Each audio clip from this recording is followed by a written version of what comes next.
சிம்பு படம் பார்த்தீங்க, சிம்பு, ரீமாசன் அந்த படத்துங்கலாம் பார்த்தீங்கன்னா தெரியல. ரீமாசன் வந்து சிம்பு எப்படி பண்ணுவாங்க, அந்த மாதிரி செக்ஸ் டார்ச்சர் பண்ணுற கிளைண்ட்டும் இருக்காங்க. இதில் போய் மாட்டிக்கின பசங்களும் இருக்காங்க. சில கிளைண்ட்டுங்க பார்க்குறதுக்கு நல்லா இருப்பாங்க. அவங்களுக்கு என்னென்னா வச்சுக்கணும், அந்த பையனை நம்மளை தவிர வேறு எங்கேயும் போகக்கூடாது, நம்ம தவிர நம்ம தான் நினைக்கணும், நம்மளை தான் இருக்கணும், நம்மளே பார்க்கணும், நம்மளே இருக்குன்னு சொல்லிட்டு வெறி பிடிச்ச கஸ்டமர்லாம் இருக்காங்க. அதெல்லாம் பார்க்குறப்ப இந்த போனானா, அந்த பையன் போனானா ரெண்டாவது வெளியே வர முடியாது. இதில் வந்து நிறைய கசப்பான அனுபவங்களும் இருக்குது. இதை வந்து என்னென்னா சில பசங்க வந்து போயிட்டு சரியான இடத்துல மாட்டாமல் சில ஏஜென்ட் வந்து என்னென்னா பெரிய ஒரு நான் பெரிய ஆளுகிட்ட சொல்கிறேன்னு சொல்லிட்டு அவங்கள போய் இது அவங்க கூட காசு இவங்ககிட்ட வாங்கிக்குவாங்க.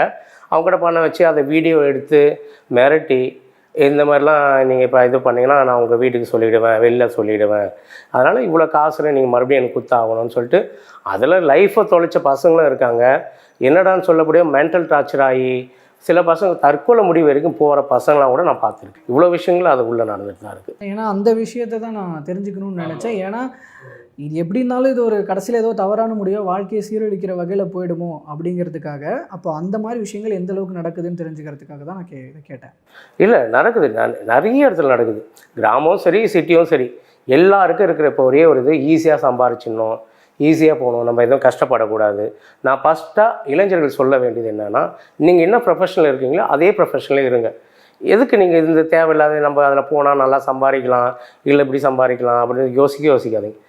எதில் வந்து ஒரு லக்ஸரி இருக்கோ அதுலேயே அதிகமான ஆபத்து இருக்குது. அதை வந்து முதல்ல அவங்க புரிஞ்சிக்கணும். நம்ம வந்து இதில் நல்லா இருக்குது இதுன்னு சொன்னால் அதில் அதிகமான ஆபத்து இருக்குது. ஏன்னா இப்போ நிறைய பசங்க வந்து அவங்க வந்து பண்ண வச்சு அதை ஃபோட்டோ எடுத்து அனுப்பிச்சி நிறைய பேர் வாழ்க்கையை தொலைச்சிட்டாங்க. ஒரு பையனுக்கு, எனக்கு தெரிஞ்ச பையனுக்கு வந்து கல்யாணம் நடக்க இருந்தது. இந்த மாதிரியான விஷயங்கள் போகல, அவனுக்கு எந்த பிரச்சனையும் இல்லை.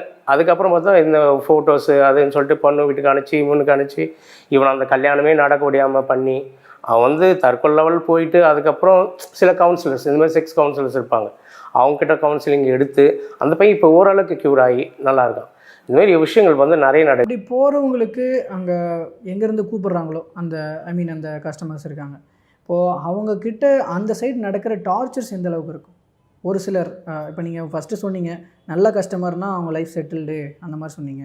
ஆனால் ஒரு டார்ச்சர் கொடுக்குற மாதிரியான டார்ச்சர் கிடக்குன்னா நீங்கள் சிம்பு படம் பார்த்தீங்க, சிம்பு, ரீமாசன் அந்த படத்துங்கலாம் பார்த்தீங்கன்னா தெரியல. ரீமாசன் வந்து சிம்பு எப்படி பண்ணுவாங்க, அந்த மாதிரி செக்ஸ் டார்ச்சர் பண்ணுற கிளைண்ட்டும் இருக்காங்க.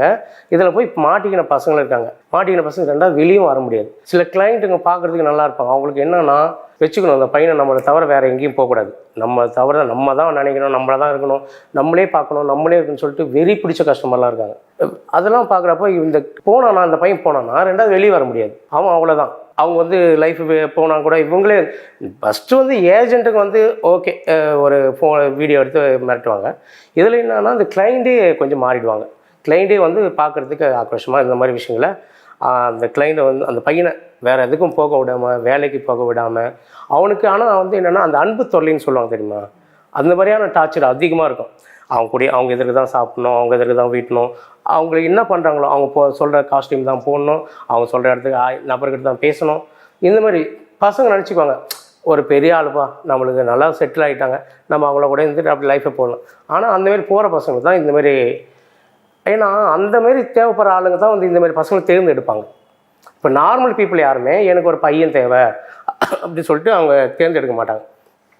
ஏதோ சைக்காலஜிக்கல் அவங்க கொஞ்சம் ப்ராப்ளம் அப்படின்றது தான் இந்தமாரி பசங்களை தேர்ந்தெடுத்து அவங்க கன்ஃபார்மாக டார்ச்சர், நிறைய டார்ச்சர் அனுபவிக்கணும். எனக்கு தெரிஞ்சு நிறைய அனுபவம் நானே கொஞ்சம் சொல்லியிருக்கேன்ல. நம்ம அந்த ஃபீல்டில் இல்லைனாலும் இந்த மசாஜ் தெரபிஸ்ட்லேயே இது வந்து கொஞ்சம் ரிலேட்டிவ் ஒன்று தான் நம்ம அனுபவிச்சிருக்கோம். அதே மாதிரி தான் பசங்களும் நிறைய அனுபவிக்கிறாங்க. அவங்களுடைய கண்டிஷனில் தான் இருக்கணும், ஃபுல் அண்ட் ஃபுல் ஃபோக்கஸ் அவங்க கண்டிஷன்.